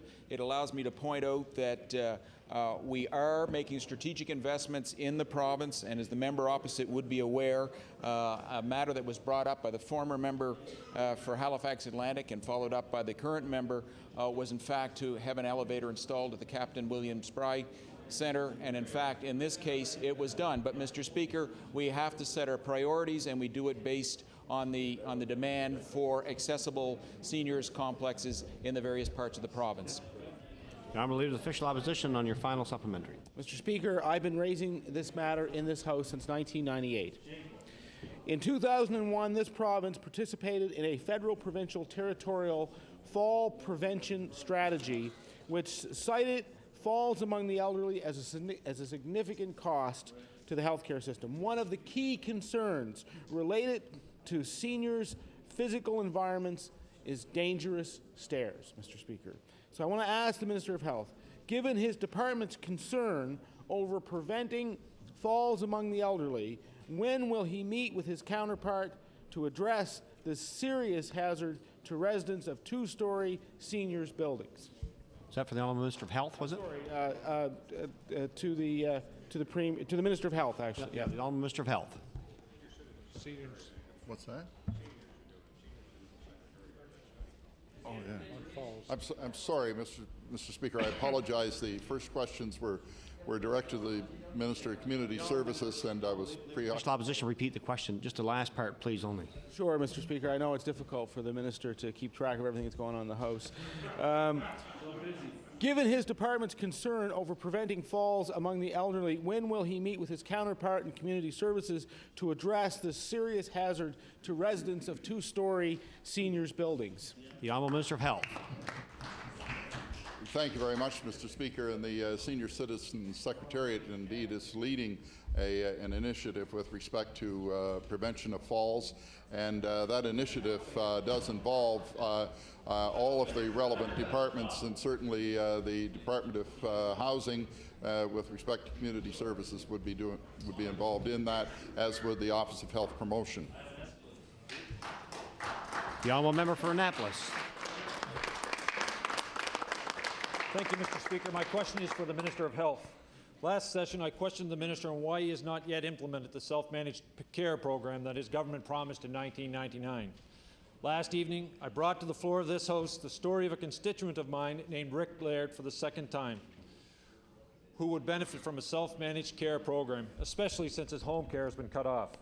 After being cut off from home care, Mr. Laird spent 116 days in an acute care bed at Soldiers Memorial Hospital, costing this government in excess of $81,000. Mr. Speaker, that $81,000 would have provided home care in the self-managed care program for Mr. Laird for 3 years. My question to the Minister is, why does the Minister fail to see that the self-managed care program would give a better quality of care for Mr. Laird and save his government money? The Honourable Minister of Health. Thank you very much, Mr. Speaker. The honourable member, in posing the question, bases his logic on the assumption that all individuals involved in a program such as this would fall into the same category as the person to which he refers. That would not be the case. Mr. Speaker, there are many problems that we within the department look at and see if there were additional funds that we in the long term could become more effective with respect to the delivery of health care.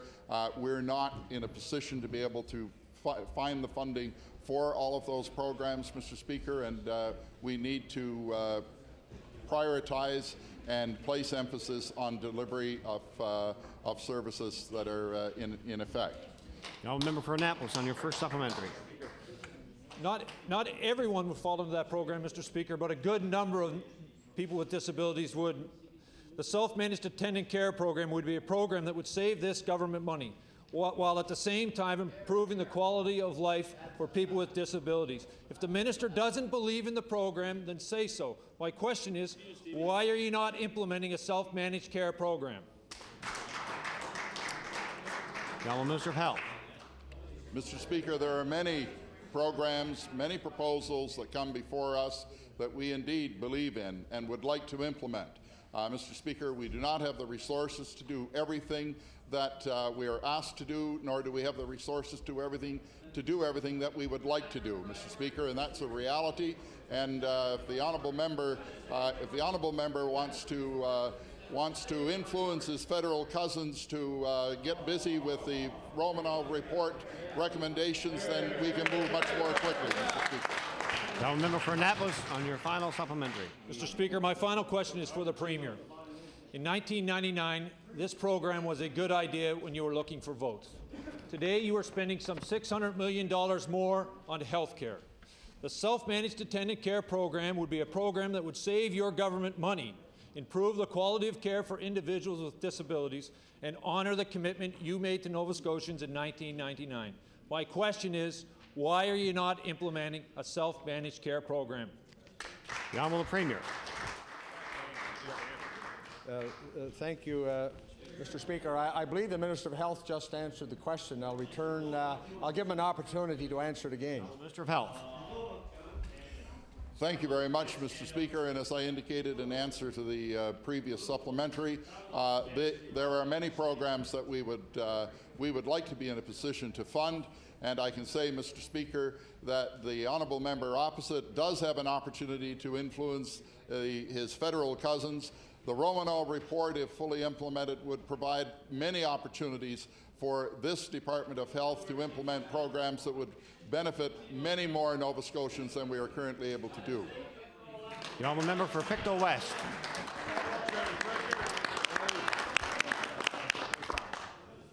Well, thank you, Mr. Speaker. My question through you is to the Minister of Transportation. In February, the Minister issued a news release thanking the highway workers, in which he said, On behalf of Nova Scotians, thank you to everyone involved in clearing our roads and making them safe. You show your dedication to your jobs year-round, and I'll table that, Mr. Speaker.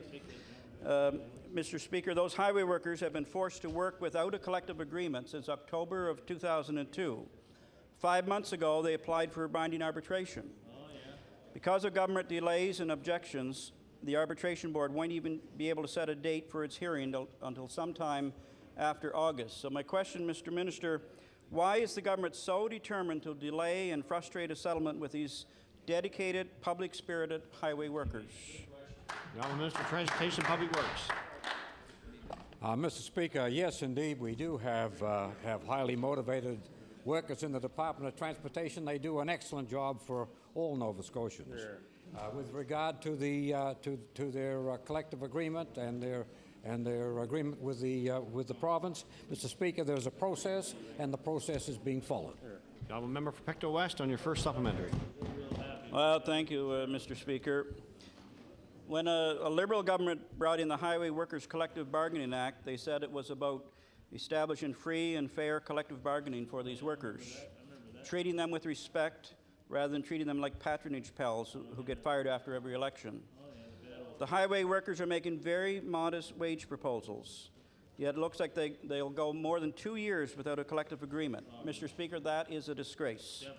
Why isn't the government facilitating an early arbitration to settle the matters in dispute with these highway workers? Honourable Minister of Transportation, Public Works.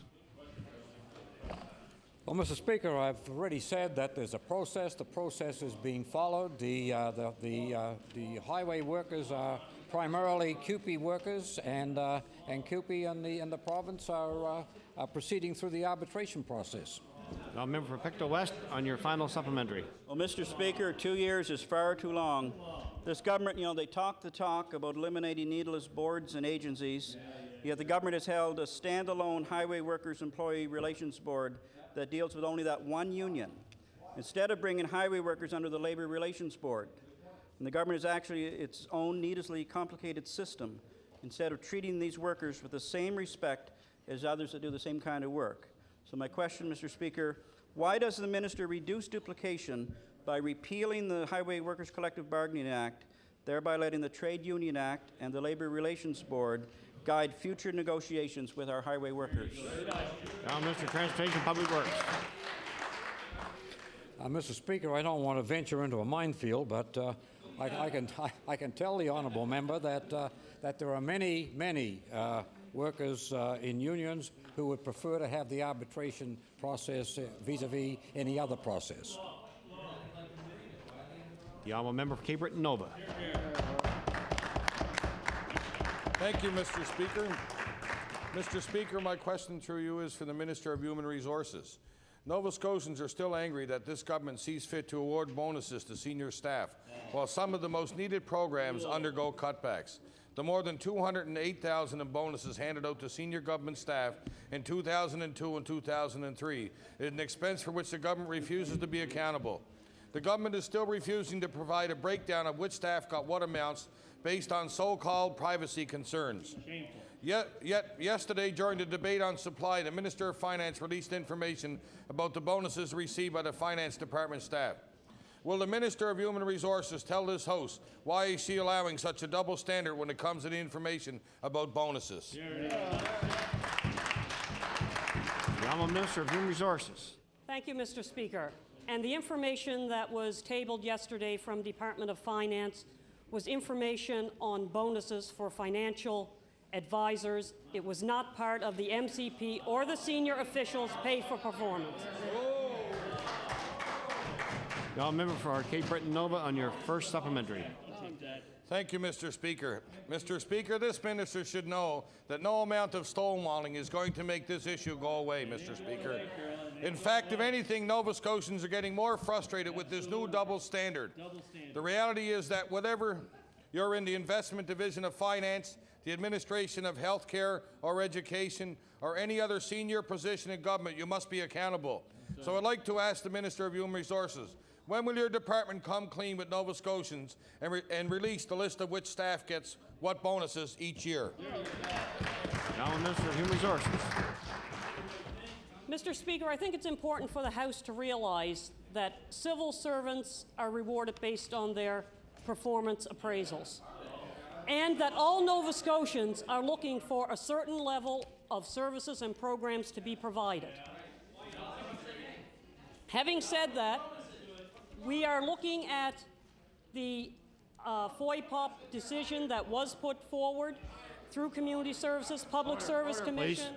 Order, please. The Honourable Minister has the floor.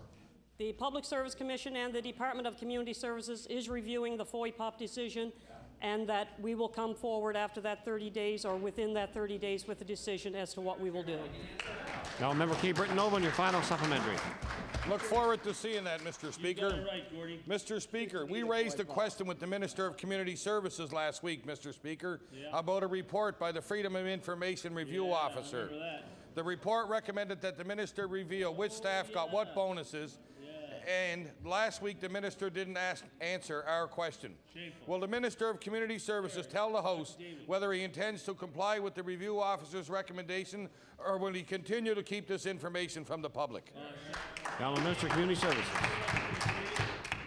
Thank you, Mr. Speaker. And Mr. Speaker, it's a good thing that the member opposite asked me the question, because he's forgotten my answer. The answer is that I look forward to being advised by our Freedom of Information officer within the Department of Community Services, and when that officer provides me with an opinion, then I'll be happy to act on that opinion. Thank you, Mr. Speaker. Now, Member Cape Breton West. Thank you, Mr. Speaker. Mr. Speaker, my question is for the Premier.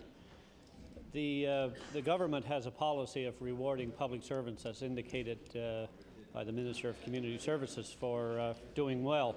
So my question to the Premier is, will the Premier explain to Nova Scotians the difference between a payment made on performance evaluation and a bonus paid to an official for meeting a performance target? The Honourable Premier. Thank you, and I refer that to the Minister responsible for Human Resources. The Honourable Minister is responsible for Human Resources. Thank you, Mr. Speaker. Within the finance department, there are individuals who have projected targets to reach in their financial portfolios. If they reach this, it is for the betterment of Nova Scotia, to see to it that our investments are seeing through to the end. Performance appraisals based on pay for performance is a different level. The MCP level, the average pay level is between $400 and $1,500.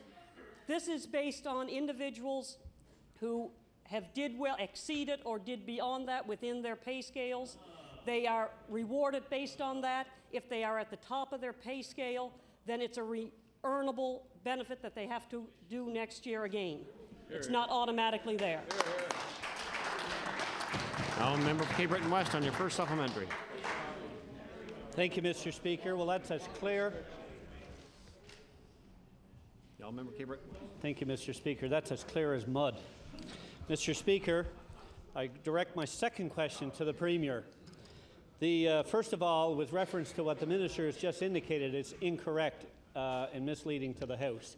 Only 2 of the 8 individuals that were referred to are dealing with the pension fund that she tried to associate with. The rest are dealing in a different division within the Department of Finance, which was confirmed by the Minister of Finance. Some of these public servants receive bonuses. One Roy Spence received a bonus of $26,253. Doug Stratton, $41,170. Kaylin Sundaram, $28,688, and it goes on, Mr. Speaker. So my question to the Premier is, why the double standard? Why are you releasing the names and the bonus amounts of some public servants but not others? The Honourable Premier. Thank you, Mr. Speaker, and I refer that to the Minister of Finance. The Honourable Minister of Finance. Thank you very much, Mr. Speaker, and the honourable member and I did have the opportunity to talk about this question in estimates in the last 2 days. Mr. Speaker, we have to be clear. The honourable member knows that these structures for these performance appraisals and bonuses were set up in 1996 when he was in government. He knows they were set up in that point in time. He's aware of why they were set up, Mr. Speaker. And Mr. Speaker, I'm prepared. The honourable member has mentioned a couple of people and their bonus structures. What our data shows is that bonuses were paid for 2 different years in 1 year. Mr. Speaker, I'm happy to table a list that shows what those people were paid for bonuses, what division they're in, and that they all work in investment and treasury policy, Mr. Speaker. Question, your final supplementary. Yes, Mr. Speaker, we do, like any responsible government, would reward public servants. But we don't hide the taxpayers' money as what's being done by this government, over $200,000 being paid in rewards, and this government is suppressing that public information. Mr. Speaker, my question... Order, please. My question... Order, please. Order, please. The honourable member Cape Breton-West on his final supplementary. My question, Mr. Speaker, to the Premier, if he has the intestinal fortitude to answer it, is, given the fact that in his Blue Book he claims that his government will be open and provide the public with effective opportunities for input, will the Premier not admit now that he has reversed his role on an open and accountable government to a government that suppresses public information? The Premier. Thank you, Mr. Speaker. And the member opposite, if he was paying attention, would realize that the information he required and asked for is now on the clerk's table in the House of Assembly. That's hardly hiding the information, Mr. Speaker. The honourable member Sackville-Cobequid. Thank you, Mr. Speaker. Climate and liability insurance costs are hitting many of our nonprofit groups in the province the hardest, Mr. Speaker. Over the last number of months, Royal Canadian Legions across the province have told us that high insurance rates are making it nearly impossible to stay open. Our Legions are being hit by high rates and hikes as much as 200%, Mr. Speaker. Nova Scotia Legions first came forward with this issue about 4 months ago. Right. They've been working hard towards a solution on their own, and I understand there are some offers on the table, Mr. Speaker, but all this is in the early stage. So my question to the Minister responsible for insurance is, what steps have you taken to help nonprofit groups like the Royal Canadian Legion stay open? The Honourable Deputy Premier. Mr. Speaker, I met with the Royal Canadian Legion about 3 or 4 months ago. The honourable member Sackville-Cobequid on your first supplementary. 3 or 4 months. Yesterday, our caucus was contacted by Brenda Tufts, the Secretary-Treasurer of the Shubenacadie Legion, Mr. Speaker. In the last 2 years, the cost of insurance for this Legion alone has increased by 141%. That in spite of the fact that this Legion has never made a claim, Mr. Speaker. Ms. Tufts says that her Legion has managed to cover the cost this year, but says with increased costs, they won't be able to keep the doors open much longer. So my question to the Minister responsible for insurance is, why is it taking so long for your government to address the liability insurance crisis non-profit groups are experiencing like our Legions in this province? There you go. The Honourable Deputy Premier. Mr. Speaker, unfortunately, we do not have the tools to control the cost of liability insurance. But however, Mr. Speaker, having said that, Mr. Speaker, if a Legion or any other non-profit organization is having difficulty getting insurance, Mr. Speaker, they can call me or they can call the Superintendent of Insurance, and we can outline to them what options are available, and in most cases, Mr. Speaker, we can find a suitable insurer for them. Now, Member Sackville-Cobequid on your final supplementary. Thank you, Mr. Speaker. Today we recognize a tremendous contribution of Canadian veterans. Yes. Non-profit groups like the Royal Canadian Legions are the cornerstones of many communities in Nova Scotia. My question to the Minister is, when can we expect your government to present a strategy to tackle this problem in our province? Go. The Honourable Deputy Premier. Mr. Speaker, we already have a strategy for looking after that problem. It is the best strategy that we have available at the present time with the tools that we have. And that is, Mr. Speaker, if they will contact me or they'll contact the Superintendent of Insurance, I welcome those calls, Mr. Speaker. As I say, we can probably point them in the right direction to obtain insurance at reasonable rates. The Honourable Member for Cape Breton South. Mr. Speaker, my question today is for the Minister responsible for NovaCorp. Mr. Speaker, it's important not to let Nova Scotia fall behind in the new economy. And Mr. Speaker, also, InnovaCorps is supposed to be an important part of building new business ideas. And also, Mr. Speaker, InnovaCorps is supposed to support new ideas and technologies and health sciences. Mr. Speaker, they seem to be on a losing streak. Since 2001, the Nova Scotia First Fund, administered by InnovaCorps, has lost $3.8 million. And since 2001, InnovaCorps has overspent, Mr. Speaker, on its operating budget by nearly $2 million. The management, Mr. Speaker, of InnovaCorps attributes these losses to higher than usual write-offs. My question to the Minister, Mr. Speaker, can you tell us, Mr. Minister, what's going on at InnovaCorps that will require $3.8 million in write-offs? The Honourable Minister of Economic Development. Thank you very much, Mr. Speaker, and certainly, Mr. Speaker, the honourable member asks a good question. Certainly when you're dealing in innovation, IT, new industries, there is a significant failure rate when you're trying to bring them to commercialization. That being said, there is also tremendous opportunity, Mr. Speaker, for Nova Scotians and particularly rural Nova Scotian communities. And I only need to point to Ocean Nutrition, a company that was sponsored with InnovaCorps in the research and development. Last week, they opened their new production facilities in Mulgrave, Nova Scotia, employing 160 highly educated young Nova Scotians. Member Cape Breton South on your first supplementary. Mr. Speaker, I would remind the Minister that Ocean Nutrition was a job or a number of jobs brought to Nova Scotia by the previous government, not his particular government. Also, Mr. Speaker, what he talks about is not having an impact on rural Nova Scotia. The Auditor General, Mr. Speaker, reported in his annual report that the Investment Review Committee of InnovaCorps had no terms of reference. There were no set limits on how much the committee could invest. There was no formal guidelines specifying the number of votes needed for a quorum in order to approve an investment. These types of lax internal controls could well lead to some bad investments and later to some very large write-offs. My supplementary question, Mr. Speaker, could the Minister indicate if the absence of well-detailed terms of reference for the Investment Committee led to these enormous write-offs InnovaCorps has had to make? Honourable Minister of Economic Development. Thank you very much, Mr. Speaker. And Mr. Speaker, the honourable member raises an important question. First of all, do we want growth in Nova Scotia? Do we want to be on the leading edge of IT? Do we want to be promoting biotech and pharmaceutical companies? We've had a number of successes in Nova Scotia. Certainly evaluating those projects at the research and development and at the conceptual stage is no easy task. But I think the honourable member would agree, as he just did with Ocean Nutrition, those are key to growing our rural economy. Not all of them are going to be successes. Member Cape Breton South on your final supplementary.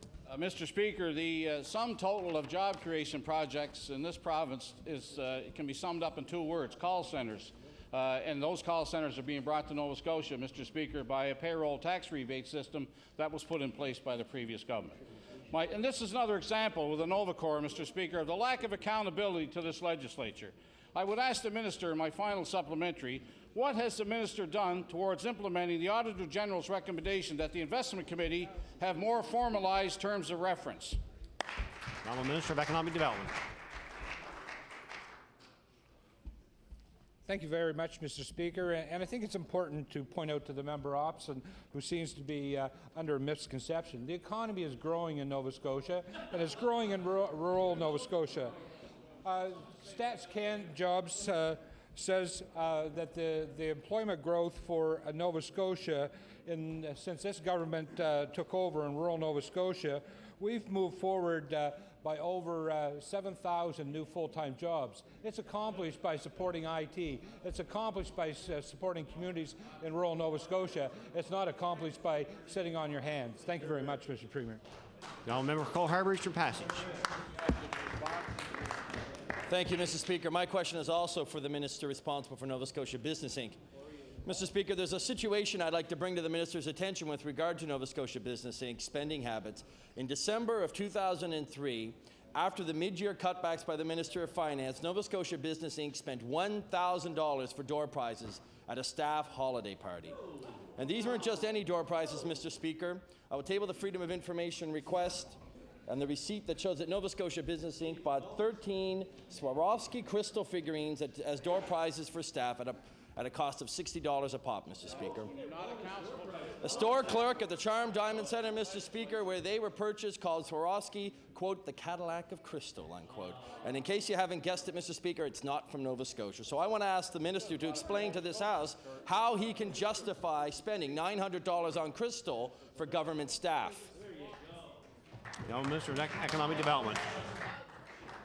Thank you very much, Mr. Speaker. And yes, Mr. Speaker, I was aware of NSBI hosting a Christmas party in conjunction with their quarterly meeting when all staff were in Halifax for their quarterly meeting.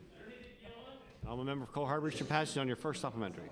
You know, Mr. Speaker, yesterday we heard in this House about job losses in the Annapolis Valley with Britex in Pictou County, Mr. Speaker, which this government is not doing a thing to deal with, Mr. Speaker. Nova Scotia Business Inc. doesn't seem to be focusing on rural economic development. In fact, their tastes were even further removed, Mr. Speaker. Mr. Speaker, Nova Scotia Business Inc.'s taste seems to be even further removed. Order, please. I'll member Cole Harbour Eastern Passage on the first supplementary. Thank you, Mr. Speaker. In fact, Mr. Speaker, the taste of Nova Scotia Business Inc. is quite far away, considering that Swarovski crystal is made in Austria. Whether you agree or not with the purchase, Mr. Speaker, the product must and should come from Nova Scotia, and it raises real questions as to why this crystal was purchased. So my question to the minister is, why, when Nova Scotia Business Inc.'s mission is to promote Nova Scotian businesses, do they spend taxpayers' money on products from other countries?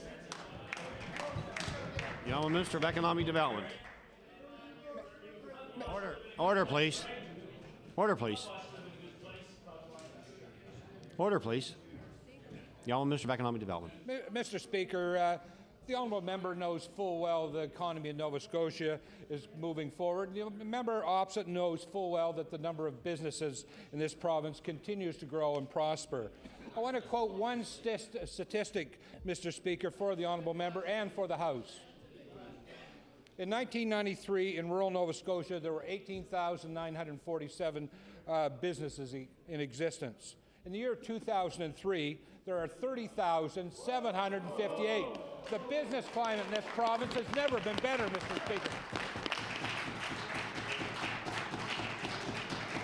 The Honourable Member Cole Harbour Eastern Passage on your final supplementary. Speaker, maybe it's time to bring out the crayons for the minister for him to clearly understand. Nova Scotia Business Inc. is to promote Nova Scotia business. Why would they be dealing with a business in Austria to buy crystal when we have businesses here that produce similar, if not the same products, Mr. Speaker? And now that he's informed, Mr. Speaker, of this situation, what concrete action is this minister going to take to ensure that Nova Scotia Business Inc. is not wasting funds like this again? The Honourable Minister of Economic Development.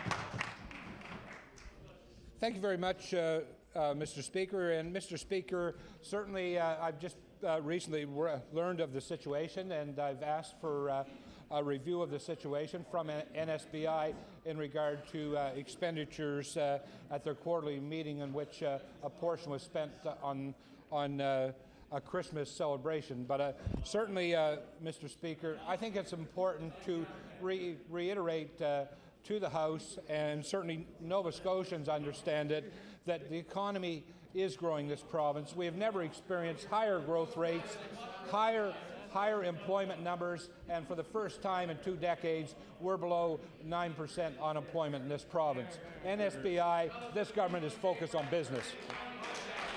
The Honourable Leader of the Liberal Party.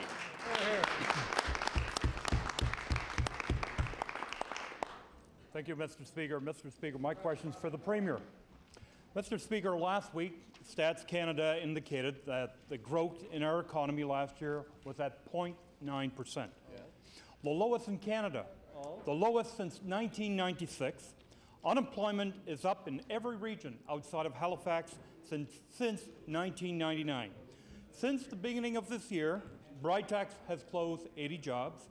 The Trenton Forge is closing 42 jobs. Transcontinental Media is moving jobs out of Yarmouth and New Minas, over 90 jobs. Avon Foods is closing in Berwick 150 jobs. Wow. So my first question to the Premier is, why won't the Premier admit that the rural economy is faltering and that government must make rural economic development a priority.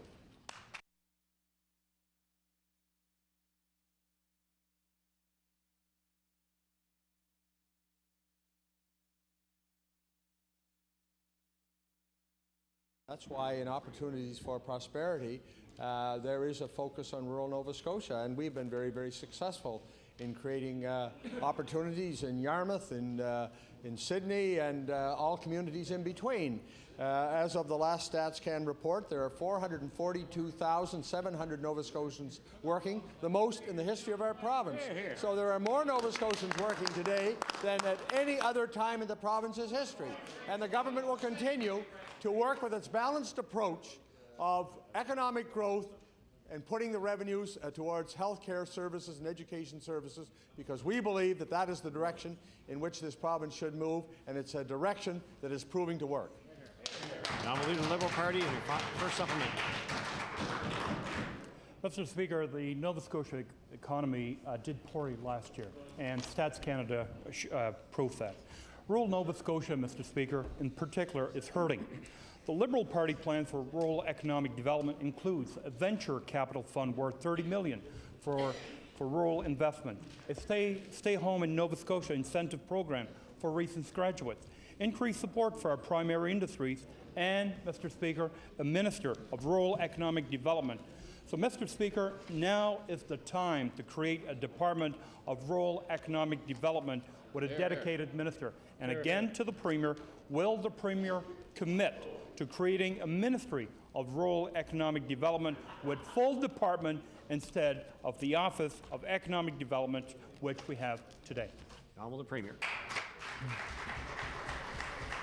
Thank you very much. I've been very pleased with the results that the Office of Economic Development has produced. I'm very, very pleased at the results of NSBI. For example, since we became government in 1999, there are now 33,000 persons more working in the province, and I think that's a reasonable improvement. 90% of those new jobs are full-time. Last year, for example, wages and salaries in our province increased 4.2%, which is in comparison to the national average of 3.3%. Our economy is doing better, and I believe much of the credit, not all of the credit, but much of the credit, can go to the Office of Economic Development and NSBI.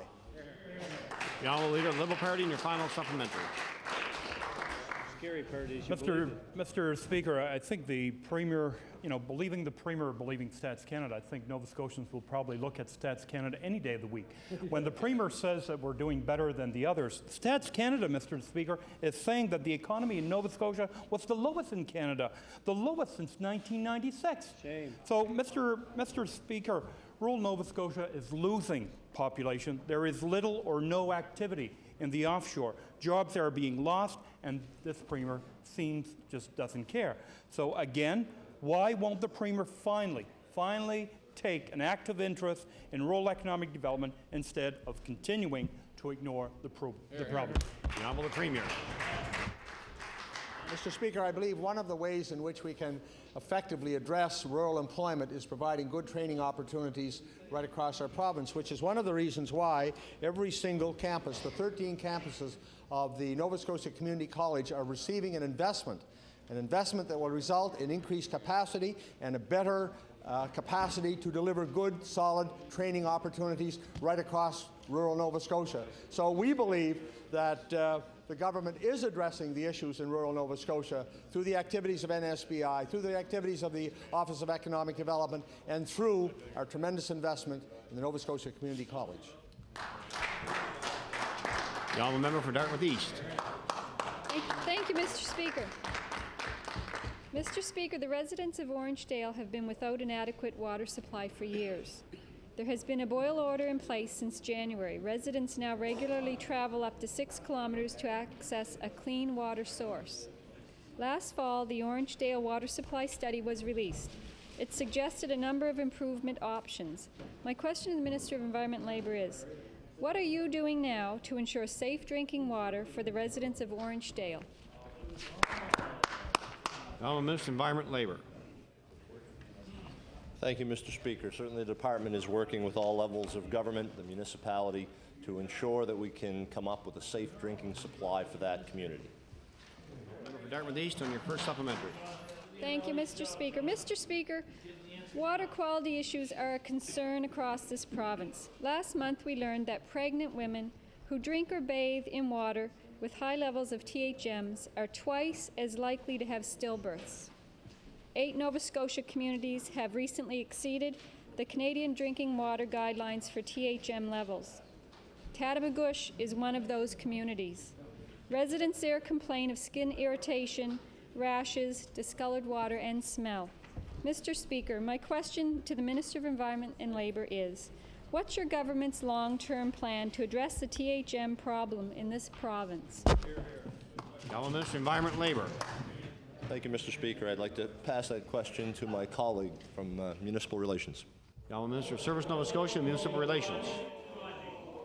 Thank you, Mr. Speaker. Our government participates with municipalities to study water quality in Nova Scotia. We have provided grants to every single municipal unit in this province to help them study the water quality. In addition to that, Mr. Speaker, we are committed to the Canada-Nova Scotia Infrastructure Fund, in which we've contributed $167 million towards these types of projects, and we will continue to do that, Mr. Speaker. Now, Member Dartmouth East on your final supplementary. Mr. Speaker, however, after hearing those comments, there were 149 boil orders in Nova Scotia in the year 2001. There were 222 last year. That is a 49% increase. There are some serious water quality issues in this province that need to be addressed. The municipalities are now submitting their water system self-assessments. Minister, will you make these evaluations public so that we can all have a better idea of how much work is still to be done? Honourable Minister of Environment and Labour. Well, thank you, Mr. Speaker. I think it's important to point out the number of boil orders just impresses upon everybody that we do have a system in place that is testing water and ensuring that people know if there are problems with water so that they can take the appropriate actions to repair the problem and work with the municipalities to ensure that we have a safe drinking supply.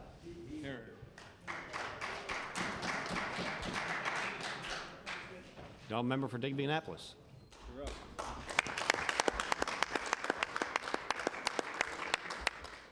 Thank you, Mr. Speaker. Mr. Speaker, my question is for the Minister of Fisheries. Mr. Speaker, the Nova Scotia inshore fishery is worth more today than it was worth at any other time in history, but is benefiting only half the fishermen it used to and hurting coastal communities. In the mid-1990s, the Department of Fisheries and Oceans, in their commercial licensing policy, set out to provide for orderly harvesting of resources. It was also the intent of the owner-operator and fleet separation policies to protect the independence of the inshore fleet from control by interests such as processing companies and other outside interests. At the same time, these processing companies and other interests realized that the ownership or control of these licenses would guarantee a continuous supply of product and at a cheaper price, and so the trust agreement was born.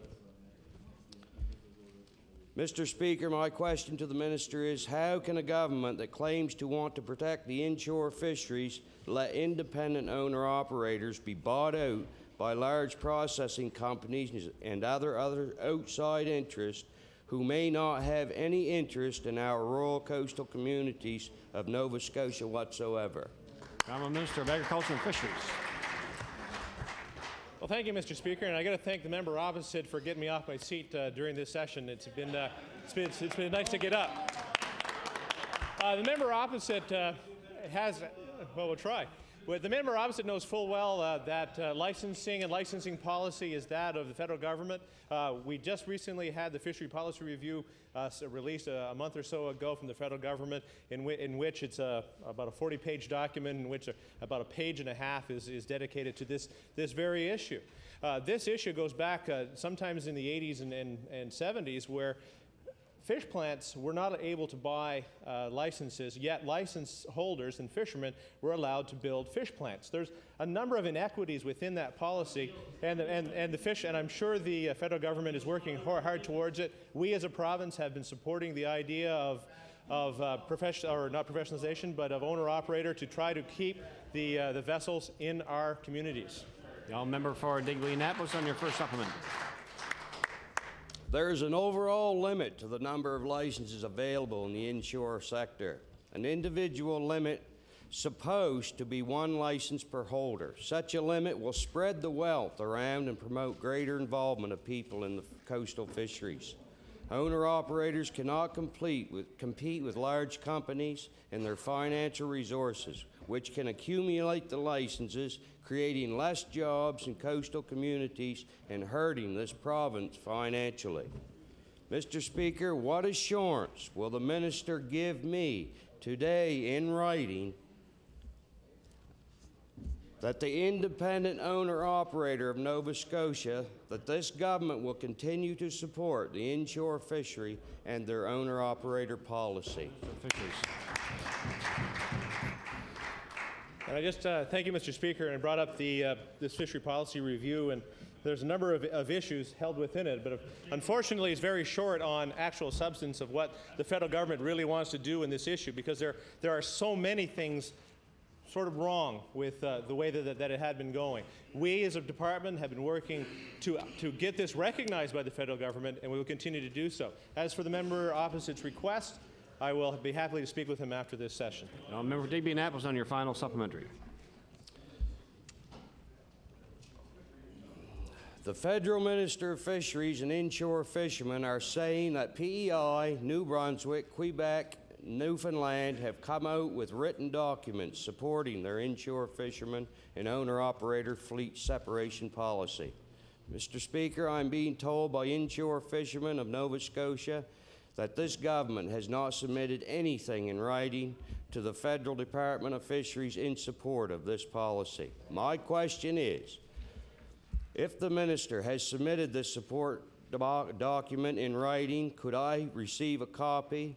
And if he hasn't, can he please submit to me one today? Gentleman Minister of Agriculture and Fisheries. Well, I'm glad the member opposite thinks that I can produce documents on a whim. I apologize. I do, as I said to the member opposite on a number of occasions, that I do support the idea of owner-operator and keeping those within our communities. I've said this to the minister on a number of occasions. I've said it to the previous minister on a number of occasions, and I've stood up and I've said it to a number of people. And the member opposite knows this full well. Thank you very much. Now, member for Halifax, Fairview. Thank you, Mr. Speaker. Mr. Speaker, when this government released its auto insurance plan last June, the minister responsible for insurance estimated that 10,000 people would leave the Facility Association, the high-risk insurance pool, as a result. Well, the latest Facility Association numbers are in. There are now 36,530 drivers insured by the Facility Association in Nova Scotia, and that is 10,000 more than there were at this time last year, and 26,000 more than there were 2 years ago. Mr. Speaker, when will the minister responsible for the Insurance Act admit? When will he admit that the Liberal Tory plan to get people out of Facility Association is a complete and unmitigated disaster? The Honourable Deputy Premier.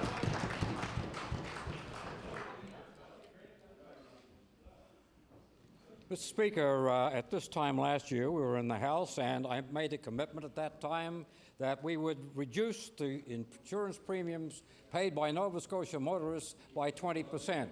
Mr. Speaker, unlike other governments around this country, Mr. Speaker, we have delivered. Now, member for Halifax, Fairview, and your first supplementary. Mr. Speaker, Jeff Lutz is a constituent of mine and one of the 10,000 people forced into facility last year. He's a courier. When he renewed his insurance in February, he found out he was being pushed for the first time in 35 years, being pushed into facility. He also found out that his insurance rates were going up by 58%. His rates were not rolled back by 20%. He has never received a rebate check, and in 35 years, he is claims-free. Mr. Speaker, my question for the minister responsible for the Insurance Act is, when can Nova Scotians expect that the disastrous Liberal Tory plan to get people out of facility will be fixed? The Honourable Deputy Premier. Mr. Speaker, first of all, the honourable member has got it all wrong.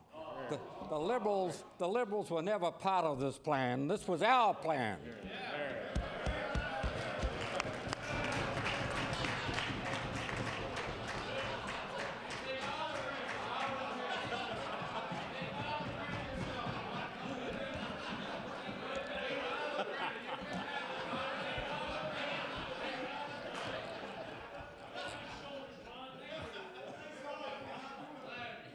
Order. Order, please. Order, please. Order, please. The Honourable Deputy Premier. Mr. Speaker, I am very proud that it's our plan because we've put back now $55 million in rebates into the pockets of Nova Scotian motorists. Now, member Halifax Fairview on your final supplementary. Mr. Speaker, I want that minister to imagine that Jeff Lutz is sitting here, 35 years in the business, claims free, no rebate,